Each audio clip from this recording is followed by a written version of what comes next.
I heard another boy say, "Hey, I found some black paint. Why not paint you blacker?" I've read some books and things like that, and I know that white-skinned people, they can still be more respected than other skinned people, and it makes me uncomfortable.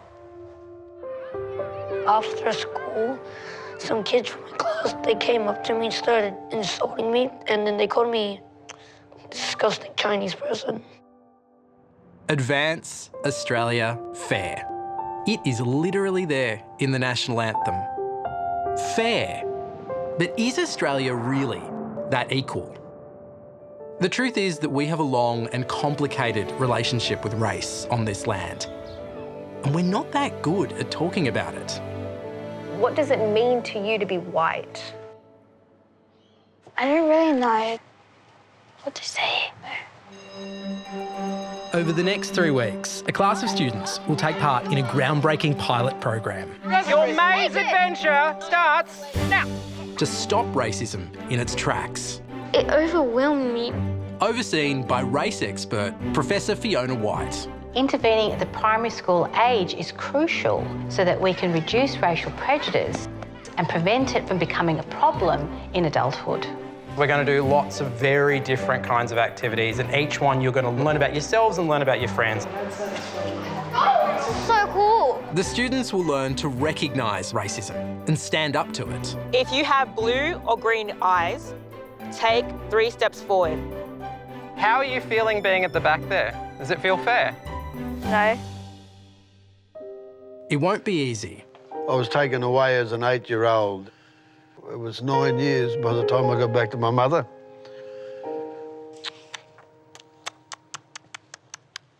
Sorry.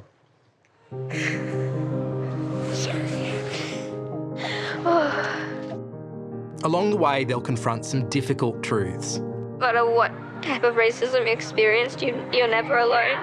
There's a lot of different people who've been with you and maybe felt the same thing. They'll see firsthand how prejudice impacts their own friends and family. I was the kid who stood because nobody wanted me. I don't want the things that happened to me to happen to her. They'll come to celebrate their differences and build greater empathy for each other. Everyone should know a little bit about other people's cultures because I feel like that will make friendships and grow empathy. And at the end, we'll find out if this bold pilot program can actually put a stop to racism for good. I wish I had been in a class like this.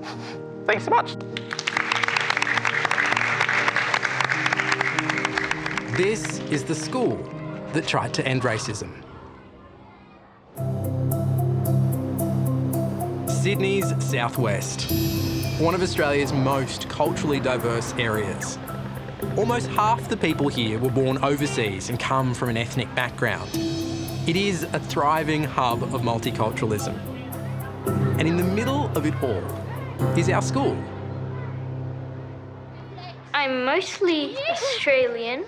My other main nationalities are Spanish, Chinese? Irish. I'm only Australian and a little bit of England. Uruguayan. I'm Asian. Is that religion? Scottish. I'm Australian. Oh yeah, and Italian. And Greek. The cultural mix in our school is quite diverse. We're inclusive of all cultures. In the younger grades, our kids mix really well. However, as children get older, into the years 5 and 6 area, they do move towards more their culture or their race. That can lead to a divide, which can lead to racism. The 2021 national survey, Australia Talks, showed that 3 out of 4 people think that racism is prevalent in our country. So can we stop racism in its tracks before it's too late? For me, like many kids, I grew up hearing racial taunts, and I remember not knowing how to deal with it. Can we change things so that the next generation don't have to? Experts think that kids may lead the way. By the time students get to high school, their racial groups are already formed, and therefore it makes it more difficult to reverse racial prejudice. Professor Fiona White is one of Australia's leading experts in social psychology and racism. Fiona has spent the last 25 years researching and developing programs to reduce racism and prejudice. Intervening at the primary school age is crucial so that we can reduce racial prejudice and prevent it from becoming a problem in adulthood. Could this simple solution stop racism in its tracks by identifying what causes it? My name is Mark Fennell, and today I'm on my way to meet a class who, with the support of their parents, have volunteered to take part in a groundbreaking 3-week program. It stems from the US and has been adapted to be used in Australian schools Put your bags on a hooker on the floor. to help kids identify racism and combat it. Come on in, come on in. This is the first school in Australia to trial the program. Everybody got a spot? My name is Mark Fennell. I'm going to be with you over the next few weeks. You are part of an incredible pioneering program as we're going to understand racism. What does it look like? What does it feel like? How does it affect our friends and family? And hopefully we're going to learn how to change people's attitudes and also to stand up to it as well. You are the first class in this entire country to take part in this. You are pioneers. Do you feel like pioneers? Yes? Being a pioneer, does that mean I'm special? Yes, you are special. Very special. I know Aiden is super excited. Did you just guess that? Yeah. Who's excited to be out of class for 3 weeks? Yeah. But we are going to give you homework. Oh. But it's fun homework. It's fun. I'm going to hand you over to your teachers, Miss Campbell, Miss Brazard and Mrs Krauts, and they're going to take you through the program. And the most important thing is this: have fun. All right, I'll see you soon. Who's ready for today's lesson? Yes. All right.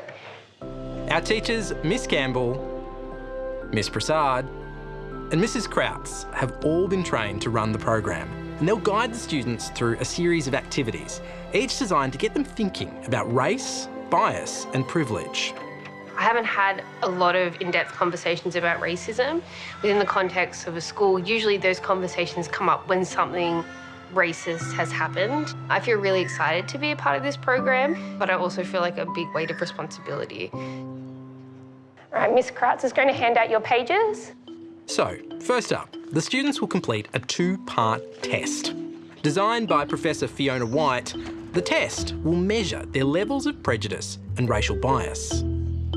And all the while, Fiona and I, we get to sticky beak. This will be really interesting. Yeah. Looking forward to what they're going to say. I'm kind of nervous.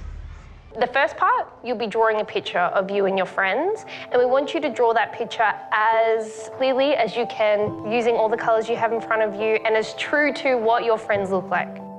What are you looking for here? Well, the first thing we need to do is to measure the students' racial bias. And we're going to do that in 2 ways. First, we're going to ask them to draw their friends to get an understanding of the cultural diversity in their friendship groups. That's so good, Patrick.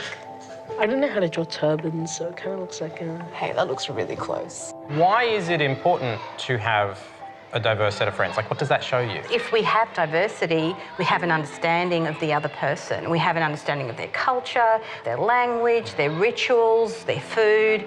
And in doing that, we're less likely to fear them and have prejudice toward them. So friendship's really important in diffusing and reducing racism. The second thing we're going to do is we're going to get them to complete a questionnaire called the Cultural Issues Scale. And that scale actually measures their blatant racial bias and their subtle racial bias. So a person shouts insults at a Middle Eastern person because of their headwear. Do you think that's very serious, moderately serious, or not at all serious? Extremely serious, right? Okay, so you would choose... 9-ish. 9, yeah, so then that you would circle that. So it's your opinion based on that statement. Subtle racism within an Australian context might be casual racism, where you tell racist jokes about a particular ethnic group and people laugh at that. And because people are laughing, it's seen as not racism. The research shows that if you are a target of either blatant or the subtle racism, you are still psycho-emotionally affected at an equal level. Equal level? Equal level. So can students equally detect this blatant form and this more indirect, subtle form of racism? That's what this survey is going to reveal to us. We'll come around and collect those now. So, the results are in. Out of 19 students, 10% showed no racial bias, 58% showed little racial bias, and 31% showed moderate racial bias. However, 0% of students showed high levels of racial bias. All good? Yep. When we test the students again at the end of the program, we're hoping to see a reduction in racial bias. Did any of you read those situations and go, surely that doesn't happen? Abdullah, which one? The one where there was the person who was, I think, English and the Chinese one, and they didn't serve the Chinese one, and they asked him to get out of the restaurant when it wasn't full. That actually has happened before. I thought it wouldn't happen because that was like catastrophically severe. There was this plane and it wasn't crowded or anything, but there was this Asian man and then this other white person that came in. The airlines, they dragged the Asian person out of the plane and gave the seat to the white person. Even though when there was that?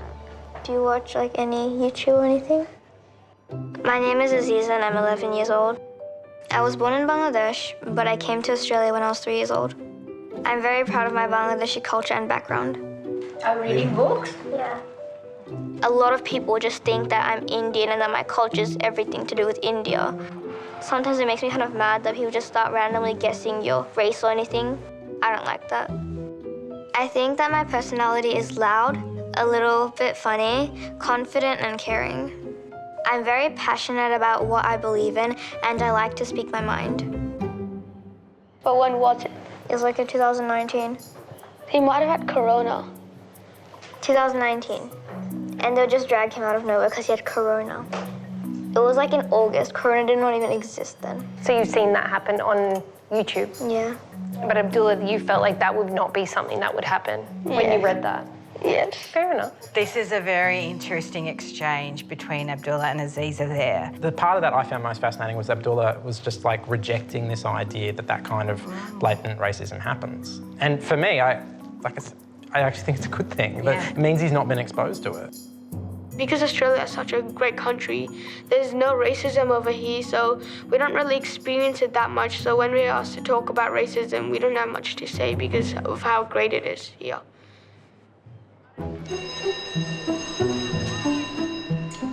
So, some students think that Australia is free of racism. But let's take a look at the numbers. 76% of non-white Australians have experienced ethnic discrimination. 61% say they have a friend or a relative who tells racist jokes. And most Australians think that white people have an unfair advantage in Australia. You guys are going to enjoy this. So how do we get the students to understand the idea of that unfair advantage and the obstacles that people of colour can sometimes face? Hello! Today is all about the notion of white privilege. White privilege isn't about having more, it's not about finances or money, it's about never being the target or experiencing racism or the negative consequences of racism. I'd like to introduce you to Bandiri Aboya. Hello, guys. Hi. Bandiri is the fastest person I or you have ever met. Bandiri Aboya is the current Australian 400 metres champion. It's going to be Bandiri Aboya taking the win there, 50. She came to Australia as an Ethiopian refugee when she was just 3 years old. When I was in school, I was the only black little girl in class, so my experience of racism in school was multiple N-words. I kind of just laughed it off because I didn't know what else to do. It was like a trauma response. How I dealt with that is I tried to play sport to make some friends. When I was 17, I won gold at the Commonwealth Youth Games. I've represented Australia 3 times, and I'm currently the fastest woman in Australia. Excellent. Racism, I don't let it define who I am, but I do think it is something that everyone needs to learn about and taught at a young age. So Bandiri and I are going to ask you a series of questions. If the question relates to you, we'll either ask you to step forward or step back on the line.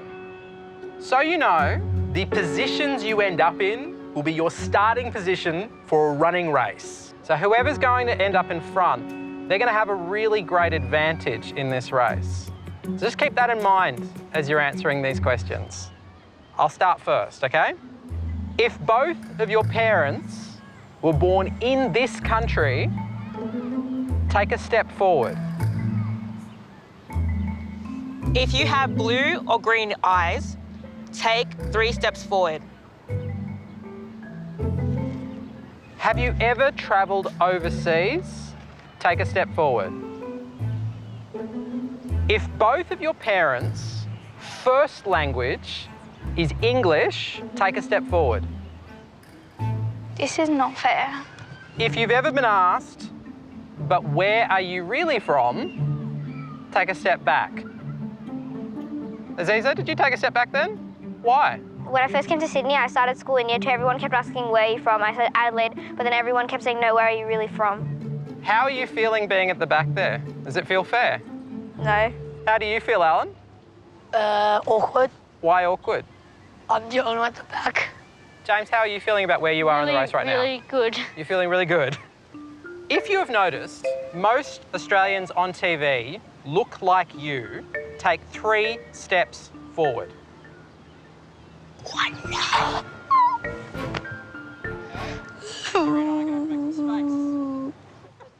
My name is Alan and I'm 11 years old. I am Vietnamese. I like playing chess with my friends and eating with my family. 3, 2, 1, go. My mom, she's the one who takes care of me and my little brother most of the time. I don't like people bullying my other friends. I don't like people who play unfairly. And I also do not like people harming others so they can just feel more superior than them. This sucks. If the Prime Minister of Australia has the same skin colour as you, take 3 steps forward. So if this is the starting position for everyone's race, How is this my starting position? how confident are you, Aziza, that you can win, given you're all the way back there, but Rebecca and Aiden, they're all up here? Firstly, I'm a very slow runner, so I'll definitely lose. And secondly, I'm all the way back here. It doesn't seem fair. Like, most of these questions, I get to go forward just because of the way I look. And Alan's all the way at the back, just because people of white skin are more advantaged. Hey, Banderi, if you had to pick where you sat in there, where would you sit? I will be right here. All the questions really didn't relate to me. So for most of the questions, I would have stayed exactly where I was or taken a step back. Even though she's unbelievably fast, she does have to work harder than you guys, doesn't she? Yeah. And I have to say, I would be somewhere at the back too. Now everyone has their final positions. It's pretty clear who has the advantage, but who will win? Ready, set, go! Bye-bye.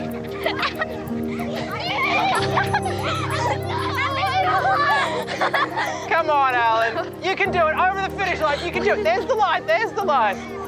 All right, come together as a group. Come together as a group. Who won?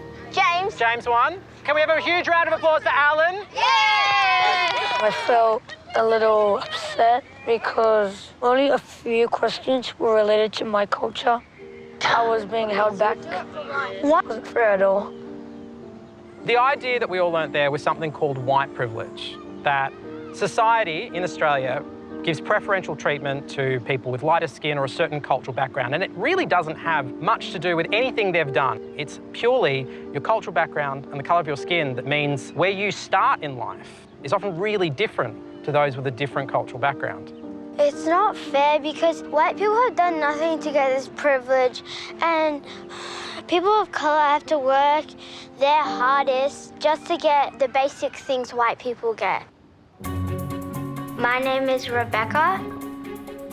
In my family, I have my mum, my dad, and 3 younger siblings named Thomas, Naomi, and David. When I grow up, I would love to be a scientist or an astronaut because I'm very interested in mathematics and the solar system. I'm hoping that with this program, I can learn more about racism so I can be more helpful to others, help people. I'm just excited, honestly. I'm just really happy that Becky's doing this. I just think it's great.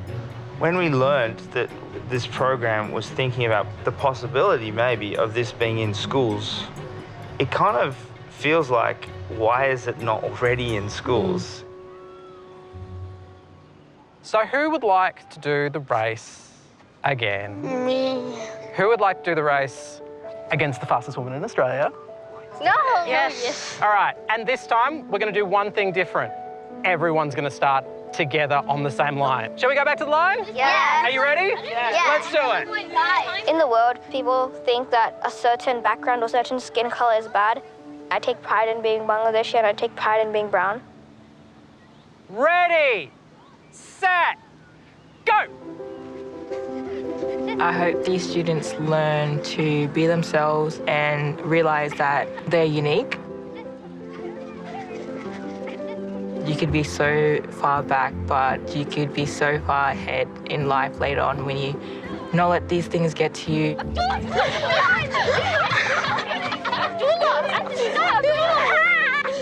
Well done. Being here and being a motivating person for the kids, that just makes me happy. The kids are off to a running start. However, one of the major hurdles to a truly equal society is the fact that it is hard to talk about race. But we need to if anything is going to change. Okay, the next part of what we're doing today is that we're going to split up into some groups. These groups are called affinity groups. A key part of this experiment are racial affinity groups. They're a social exercise designed to start the conversation about race. They've been running in the US for over 25 years across 20 states. Have you ever even heard of an affinity group before? No? The class will separate themselves into two groups, depending on how they culturally identify. If you identify culturally with a white culture, you're going to come with me. If you identify as anything else, you'll stay here in this space. Affinity groups allows them to talk about who they are, about race and racial issues, because there are not other members there that might be different to them. There's more members there that might be similar to them, and that gives them a degree of confidence. But once we've established that confidence, the most important part of the affinity group is then to bring them back together into an integrated, larger group where they can share what they've discussed. The colour of my skin is kind of tan. Just a little bit brown, but not like too dark or like too bright. Peach, I think. Like darker peach. Am I being racist to myself? Do you all understand what's happening? Yeah. Okay, if you identify white or culturally as white, can you come to the back with me? So a lot of these kids are from like a range of different backgrounds. Where they're going to end up is kind of interesting if it's left up to their own hands. I agree, and I think for some of them it'll be quite an easy decision. Oh, I belong to the white group, or I belong to the group of colour. But for others who have a mixed race, I think that's where the complexity might emerge, and it will be interesting to see which group they choose. I don't think so. Layla and Ibi, who both have Lebanese background, seem unsure where they fit in. Whatever you feel, whatever you think. It does sort of say so much about how much it's about how you feel. And look at this is the complexity of identity. Yes, maybe you. And if you change your mind, you can change. If you have a different decision, are we good? Okay, bye guys. I was kind of confused because I kind of am light, but then I kind of am dark. And I'm kind of a mixture of both. My name is Layla and I'm 10.5 years old. I live with my mum, my dad and my 2 brothers. Okay. Snap. I'm Australian Lebanese Muslim. I'm more Australian because I speak like English more than Arabic. I put pineapple. I like extra pineapple. Sorry. Is that enough olives? Yeah. I always say to my kids that you're Australian. Your culture is Lebanese Muslim, but you're Australian. You were born in Australia and you consider yourself as an Australian child. No matter what colour you are, you should always be treated the same. Race is complex. It's not just about skin colour. It's also about identity as well. Yeah, but what's important in this exercise is how you feel about yourself. All right, welcome to our first affinity group. In this group, we'll talk about white culture and what white culture is, what it means for you, how it makes you feel. And those are all questions that we can explore while we're in this space. So, what does it mean to you to be white?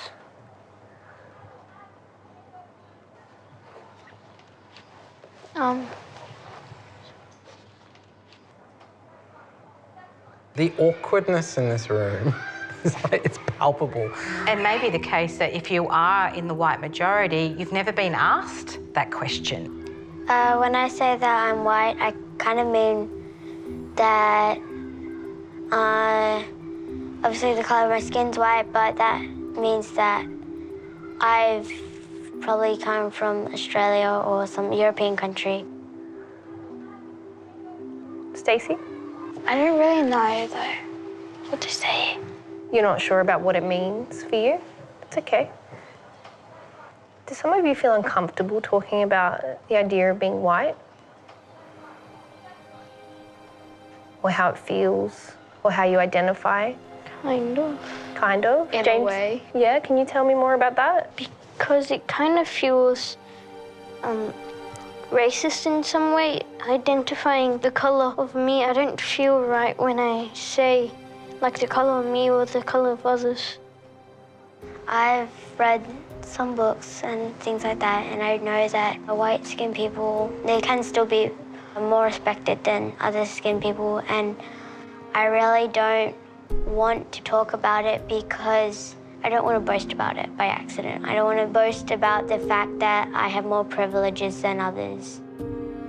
Rebecca. The youngest in the group, and look at the level of insight that she has. How do I be proud of my cultural heritage without lauding that assumed privilege over everyone else? Yeah.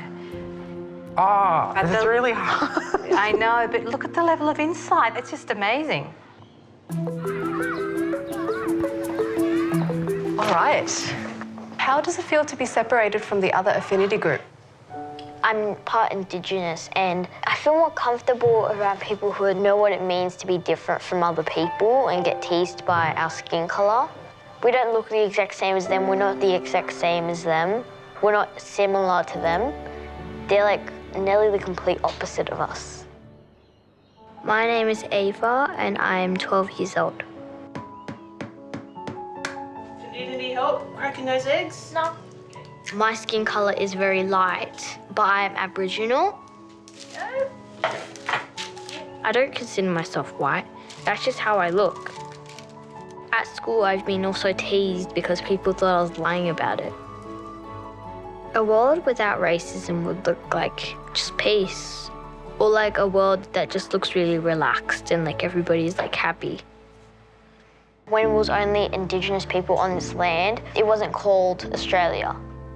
The culture that went outside in the olden days, they were considered to be more superior compared to us because we might have had like a different, darker shade of skin colour. When you compare this room to the white room, there's so much more articulation in this room, whereas in the white room, they're sort of sitting there going, I don't know how to talk about this. I'm not trying to be rude or anything, but I don't feel like the culture that went outside had much experience with racism compared to what we might have felt. Who here has witnessed an act of racism before? I heard another boy say, hey, I found some black paint. Why not paint you blacker? To another boy. One time, my dad and my mum were both driving me to this test. This person accidentally speeded in front of us, and then my dad honked it because he did the wrong thing. And then the person rolled down his window and he started calling us all these names, these racist names and rude names. We didn't do anything wrong. I was like thinking why that person would say something like that. they needed some sort of punishment, I felt like at the time. But now I feel like they need to be educated, not punished or anything, more educated. Alan? I didn't witness anything, it was myself. What did you go through? After school, some kids from my class, they came up to me and started insulting me because I can't play a game correct, and then they called me a disgusting Chinese person. That's really sad to hear that Alan felt that, experienced that. How did you feel when you heard that? Down. You felt down? Right. I feel for him. It's very hurtful for him because all you want to do is help him express his feelings and so he can grow as a person, because we don't want that to affect him for the rest of his life.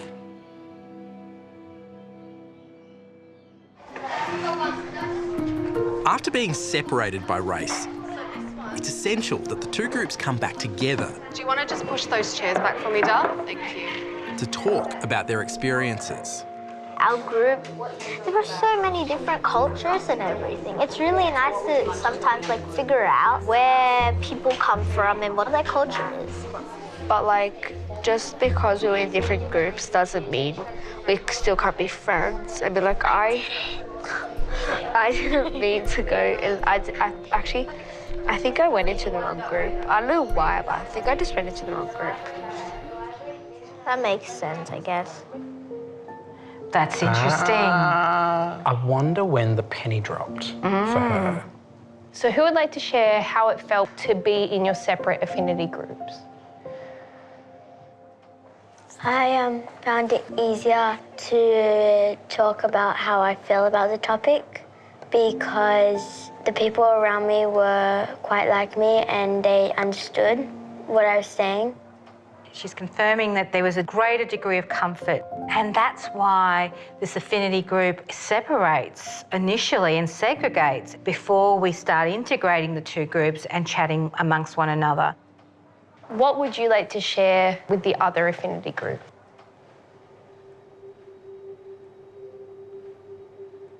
I got off to do the acknowledgement of country and there was some parents at the back. When I went past them, I heard them, "Oh, she's not Aboriginal." How did that make you feel? And I was like, what? Why? You don't even know me and you're just saying, "Oh, you're not Aboriginal." It was like, no. That's terrible. It's really sad. You just think it's casual. It's all going in.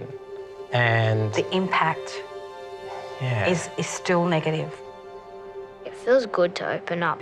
I'm actually telling people my experiences and stuff like that. I'm not, just sitting there like a closed book.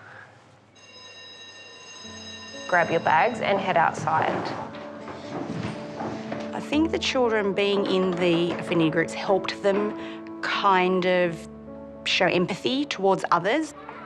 That breaking apart kind of made them stronger in a way. We shouldn't be facing racism yet, but it's really disappointing. School is not just about learning the 3 R's. It's about social, emotional well-being and being able to talk and share feelings and healing themselves. If you stand up for yourself and say that I'm proud of who I am and I'm proud of who I want to be, and we can also change the way people think of us and the way we think of ourselves. Yeah.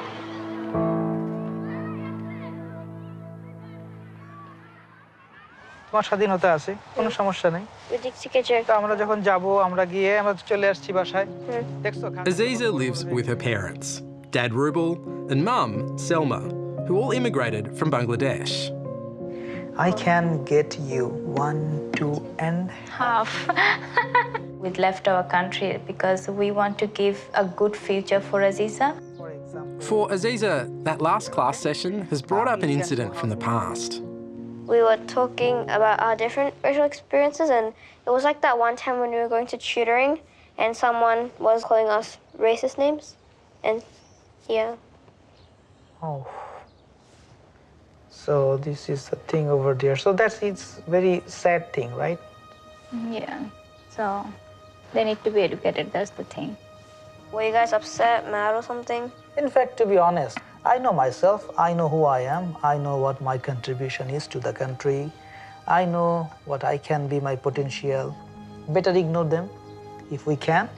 Keep your cool and calm, because you have to know what you are. So if you know who you are, no problem what people think.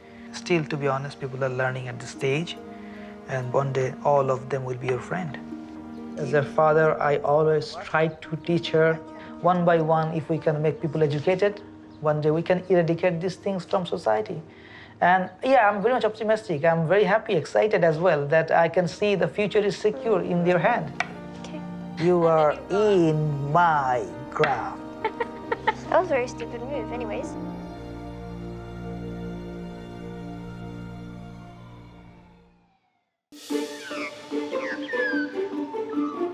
So what does it mean to be Australian? Well, it's complicated. Our often celebrated cultural diversity comes from a history of xenophobia. Between 1901 and 1966, racism was law with the White Australia policy. This was actually a set of policies designed to restrict non-white migrants from settling here and keep the population as white as possible. They should really have it and keep out the coloured races. But today, almost 30% of Australians were born overseas, and migrants contribute billions of dollars to our economy. While 84% of the nation agrees that multiculturalism is a good thing, only 36% believe that migrants should be supported by the government to maintain their culture and traditions. So, should new Australians assimilate or integrate?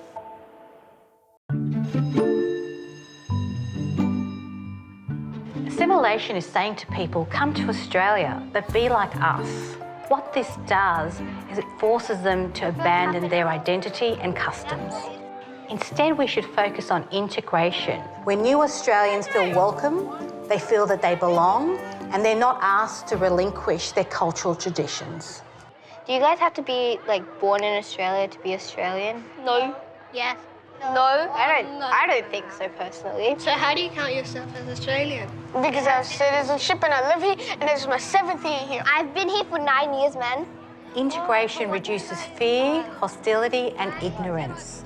So to tackle racism head on, we need to encourage young people to embrace and understand other cultures as well as their own.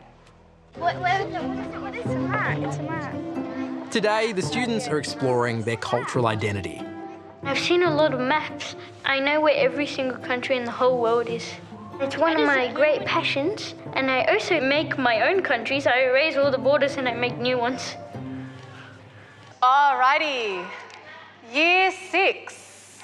Your job is to find the country on the map and stand on it.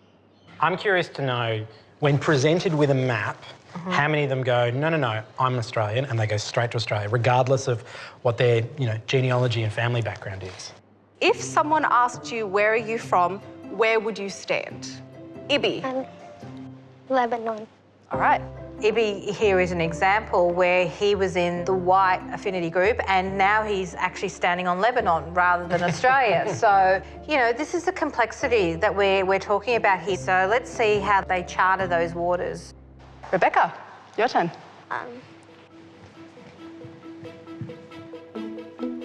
Good work, Lulu. I would go here, then I don't know.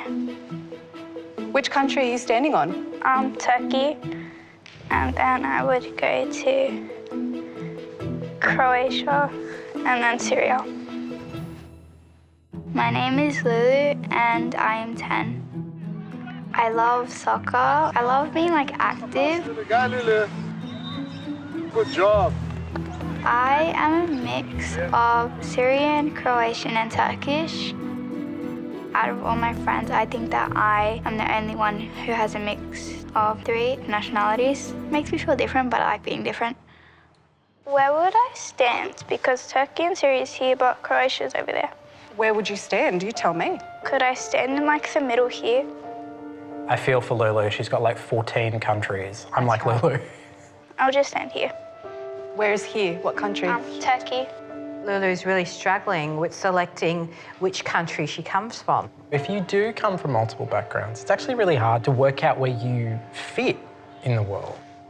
And that's why it's so important to talk about identity at a young age, because we want to increase their sense of belonging and inclusion.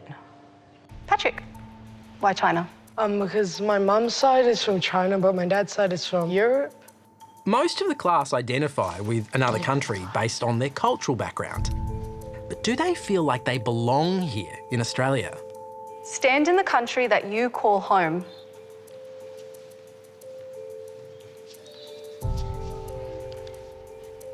Kind of like a group hug going on over here.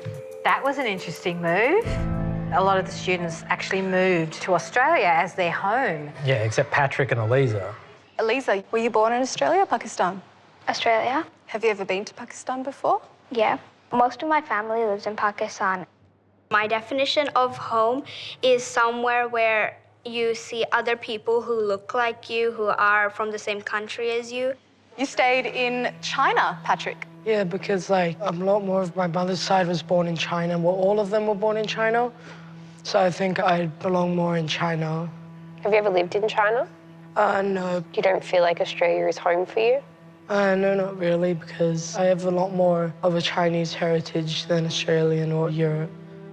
Knowing that he doesn't necessarily feel like Australia is home for him upsets me a little bit. It begs me to question whether he's been through something that detaches him from his cultural identity of Australia. Like my mum's side of Chinese feels more connected to me than my dad's side. I have experienced racism. They always tell me, piss off, you Chinese freak, and they be really rude to me. I've always wanted to see China, and I think that I'd fit in more there than I would in Australia. Who here was a bit confused about where to stand? Lulu? Which country did you end up choosing in the end? I chose to stand on Turkey. Who's from Turkey? My dad. I think it's really important for everyone to understand that race and culture is a complex story for some of us.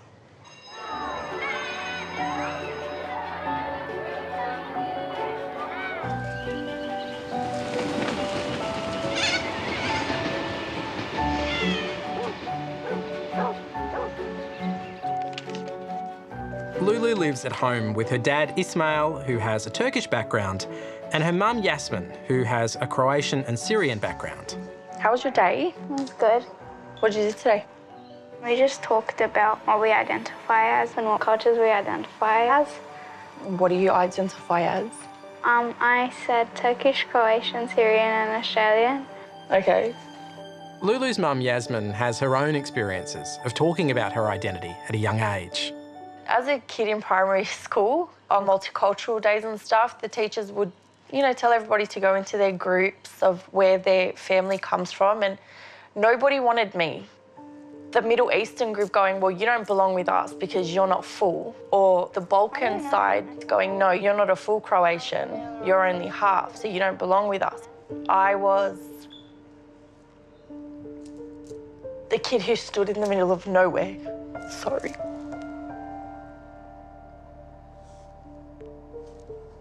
I don't know why I'm getting upset. Yeah, I was the kid who stood because nobody wanted me.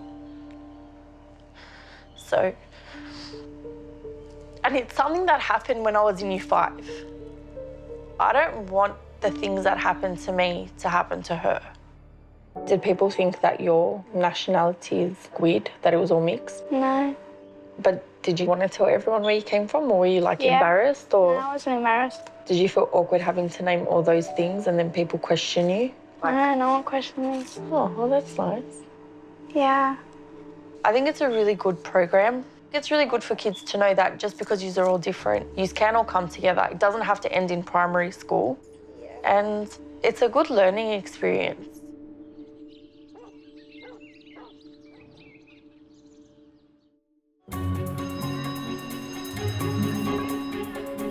We're halfway through week 1 of the experiment. Today, the kids will discover how racism develops. And it starts with stereotyping. A stereotype is a generalisation about a particular individual. What stereotypes stop us from doing is looking at the individual. It is like the foundation for prejudice, which then may or may not become racism. So if the program can address stereotyping, that's a great way and place to start. Hello, Year Sixes. The class is about to take part in an exercise about stereotyping people based on their appearance. Today we're going to do something very fun and we're going to invite 6 guests in here and then we're going to talk about what we're going to do. Will our guests come in, please? The students are meeting a lineup of people with European, African, Asian, Indigenous and Middle Eastern descent. Using only their names and their faces, I'm going to get you to guess what they do for a job. Could I please have Amar and Aziza?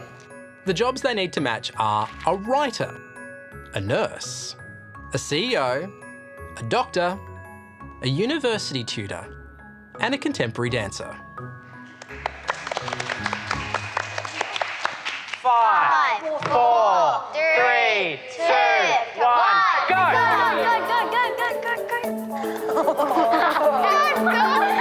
You're just trying to be funny. No, I'm not. Nope. I have many tutors who look like that. Really? Yeah. Okay. Ronnie's the writer. Yeah, Ronnie's the writer. Ronnie's the writer. No, she's a contemporary dancer. These are all wrong. These are all wrong. What I think a CEO would look like, he would wear a tuxedo. He would mostly be like a white color because white-colored people as CEOs would have a better chance. A nurse is a female. A doctor is a male. No, it isn't. You can swap. You can absolutely swap if you're not sure. I think he's the doctor. Yeah, he does. Yes, he looks like a doctor. How is he the contemporary dancer? Why don't you think he's the contemporary dancer? Because of his clothing. Clothing. Why Okay. would the appearance matter? We've just been talking about how appearance does not matter. I'm not talking about his appearance, I'm talking about his clothing. All right. Shall we find out how well they did? Yeah. Well, you got 2 correct. No. Grab a seat. I'm going to take away their fake jobs. The students have only managed to get 2 out of 6 correct. Andrew the nurse and Chris the contemporary dancer. So what assumptions or stereotypes have been made? Who is ready to find out what their actual jobs are? Yeah. You ready? Yeah. Why do we think Ronnie looks like a writer? Ava? Maybe because she has an artistic look on her. She's like really creative. And you get this vibe. Ronnie? Wow. Ronnie, tell me what kind of CEO you are. I run an organization that feeds people. Wow. And my business is called Oz Harvest. I thought a CEO looks like someone who wears a suit. I never realised that they didn't have to look like that. Andrew, are you ready to reveal what you do for a living? I know that. Oh, yeah, that's intelligent. And Sophia?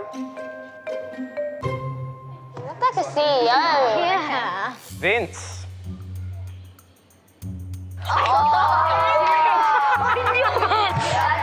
Who guessed university tutor for Vince? Alan. So why did you think Vince was a university tutor? What was it about Vince? He just looks like a university He looks like my tutor. How do you feel about that, Vince? Yeah, I think they got it right. Who's ready to find out what Marley does?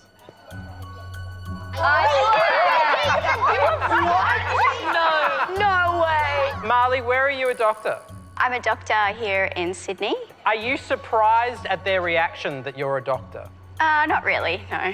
Do you get people surprised that you're a doctor often? Yes, all the time. Chris. He is indeed a contemporary dancer. Why was everybody so surprised that Chris was a contemporary dancer, do you think? Because he looked like a businessman. Never in a million years did I think he was the contemporary dancer. I thought he was the university teacher or CEO. So I think what I learned from that lesson is don't be like stereotypical and don't look at people by their appearance. Year Sixes, can we give our special guests a round of applause? Thank you all so much for being here. Thank you so much. Well, what you all just experienced there was something called stereotyping. It's where we look at somebody and we make a judgment about who they are and what they're like without actually getting to know what's underneath their clothes. So when you were guessing what those 6 people did, were you stereotyping them, do you think? Yes. All right, team, head back to class. Thank you so much. We'll see you soon. The students have got a pretty good grasp on what stereotyping is and how easy it is to do. Now, in their affinity groups, they'll unpack how those stereotypes can lead to prejudice and racism. What are some examples of stereotypes? There's a stereotype about Pakistan that because there was this terrorist called Osama bin Laden who was killed there, everyone thinks Pakistan is a terrorist country. And you know it's not true. Yes. One of the hardest things about having conversation about racial stereotyping is to get into it, you have to invoke those terrible cliches about Asians and drivers, Muslims and terrorists, and stuff that nobody wants to verbalise, and yet you cannot deal with it if you cannot say it. Do you think you've ever been stereotyped before? No? Holly, why do you think you haven't been stereotyped? Maybe because people are more biased to white people. So you feel like you haven't been stereotyped before because you're white? Most white people don't get bullied about their culture. Yeah. You agree with that, Rebecca? Can you think of some stereotypes that maybe you know of? When we did the test, the one where the shopkeeper looked through the Asian people's bags and just let the white people go, it might be because of the stereotype that there's terrorists in that culture. I can see you're thinking that wasn't what it said. It was the Middle Eastern people. Okay. When the conversation started, it was really hard to talk because I was scared of saying things rude and offensive. So then what would that stereotype be if you were to articulate that? That there's mean and bad people all through their culture. Their culture's like bad people. Layla, whose background is Lebanese, that moment where she corrected Rebecca on the stereotypes of Muslims, and you can see, like, she knows, she's heard that before, she knows what the difference was. Yeah, it's a really difficult topic to navigate for both Layla and Rebecca. Well, you spoke about that a stereotype might have been that people say that Middle Eastern people are terrorists. That's what a stereotype is. When we say something like that and then we generalise or apply it to all people who come from that culture. I mean, just look at Layla's body language. You know, there's a real degree of unease in this conversation. But what will the group share once they're reunited? All right. How was it? Good? Did you feel different to yesterday's affinity group? When I was in the white group, I didn't really feel that I belonged in the other group. There was more people that are my background-ish. I feel like I should change groups because there's something in me that doesn't feel comfortable in the other affinity group. What do you guys think in the other affinity group about Layla coming across into your group? It's good. I can see Rehan nodding. Yeah, same with Ava. We're excited to have you, Layla. So in our affinity group, when we were talking about stereotypes, did you have trouble working that out? We didn't have much understanding of it because we haven't been stereotyped before. White people sometimes get a little bit more privileged. What does privileged mean? It means like we have more rights and we get better jobs and things like that. I noticed that all of our Australian politics are all white. There's no diversity in it. It's just white people. Yeah. Ava is not wrong. Our federal parliament does not reflect our multicultural nation. They're, well, mostly middle-aged white dudes. While up to 58% of the population does come from an Anglo-Celtic background, they account for 87% of our parliament. Australians from a non-white background make up just 4% of parliament, but are 21% of the population. I believe in a fair go for those who have a go. This lack of diversity in our government over the years has left a huge impact, one that's been most felt by Australia's First Nations peoples. Various federal and state government policies saw Aboriginal children forcibly taken from their families and placed into institutions, specifically between 1910 and the early 1970s. The number of children taken is estimated to be between 1 in 10 and 1 in 3. They were made to reject their Aboriginality and adopt white culture. These children are known as the stolen generations.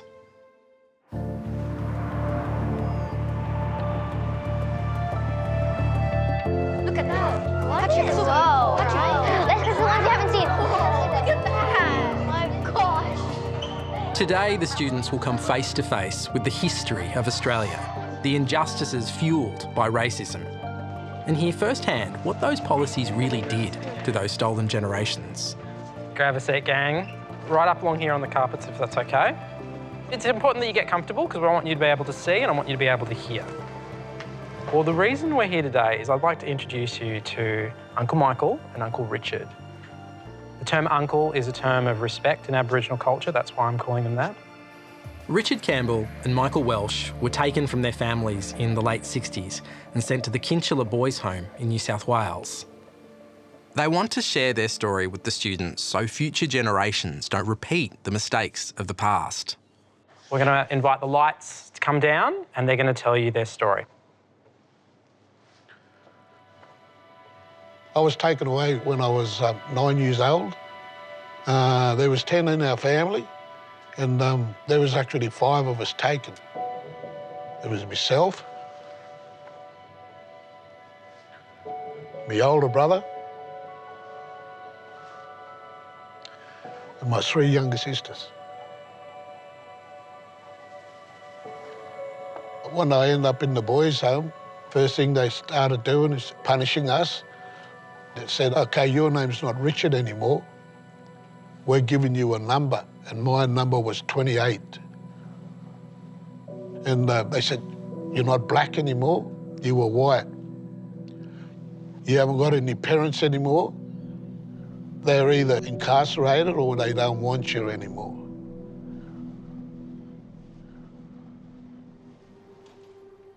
I was taken away as an 8-year-old. They told me I'm no longer to be called Michael. I was number 36. Punishment could be anything. To floggings, to starving, to throwing us into the swimming pool early hours of the morning, to tying us up to a tree. We weren't allowed to go and see our mother. It was 9 years by the time I got back to my mother.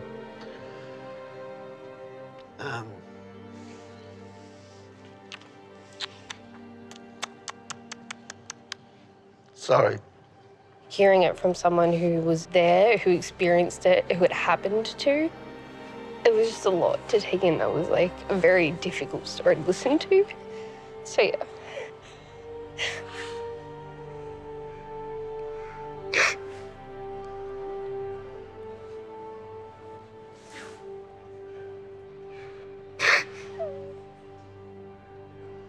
Can't imagine how they must have felt, but I think it was really important for the kids to hear, and me too. Yeah. We don't want you to be sad. You are our leaders of the future. It's very important that you know the truth about what was happening so that you can build a better life for yourselves and make a better place on this land that they now call Australia. I already knew about stolen generations, but I've never actually heard a personal story about it. I can feel the emotions. What yous are doing now, yous are listening to me. So yous are healing me. Yous are healers and leaders for the future. Thank you so much. Thank you. Thank you. Thank you. The uncles told us we had a special job, and that job was when we grow up to make sure it never happens again and to make sure that everybody's happy and free and nobody should be judged. That's something that we should all do every day. Next time. Your maid's adventure starts now. As their eyes open up to systemic racism in our society, Everybody on this page is white. emotional revelations are shared. She said to me, your culture should become extinct. The racism he's experiencing, I feel hurt.